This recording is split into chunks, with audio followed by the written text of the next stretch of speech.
2023లో అక్కినేని నాగార్జున నుంచి ఒక సినిమా అయినా వస్తుందని ఎదురుచూసిన అభిమానులకు నిరాశ ఎదురైంది. ఇక అక్కినేని నాగచైతన్య నటించిన ద్విభాషా చిత్రం 'కస్టడీ' రిలీజ్ అయింది. ఈ భారీ చిత్రానికి కోలీవుడ్ డైరెక్టర్ వెంకట్ ప్రభు దర్శకత్వం వహించారు. ఈ సినిమాతో చైతన్య కోలీవుడ్లో ఎంట్రీ ఇస్తే వెంకట్ ప్రభు టాలీవుడ్లోకి ఎంట్రీ ఇచ్చాడు. ఈ సినిమా కోసం నిర్మాత శ్రీనివాస్ చిట్టూరి బాగా ఖర్చు పెట్టారు. దీంతో ఈ క్రేజీ మూవీపై హీరో నాగచైతన్య, డైరెక్టర్ వెంకట్ ప్రభు ఇద్దరు చాలా ఆశలు పెట్టుకుంటున్నారు. ఈ సినిమా కోసం నిర్మాత శ్రీనివాస్ చిట్టూరి బాగా ఖర్చు పెట్టారు.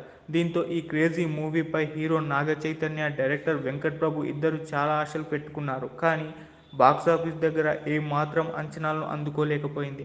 ఇక అఖిల్ నుంచి 'ఏజెంట్' అనే భారీ చిత్రం రిలీజ్ అయింది. స్టైలిష్ డైరెక్టర్ సురేందర్ రెడ్డి ఈ చిత్రానికి దర్శకత్వం వహించాడు.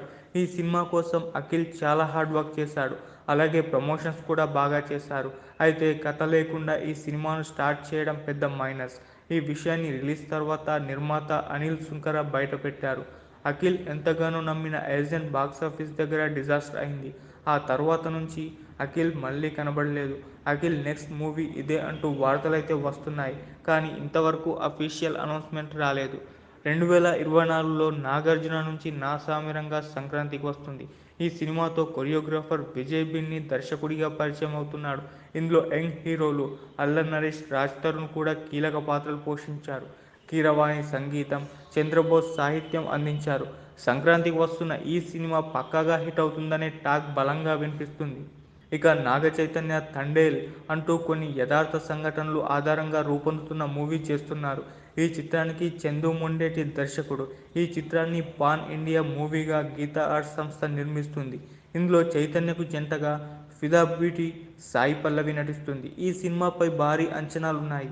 ఇక అఖిల్ యూవీ క్రియేషన్స్ బ్యానర్లో 'ధీర' అనే పాన్ ఇండియా మూవీ చేయనున్నాడని సమాచారం.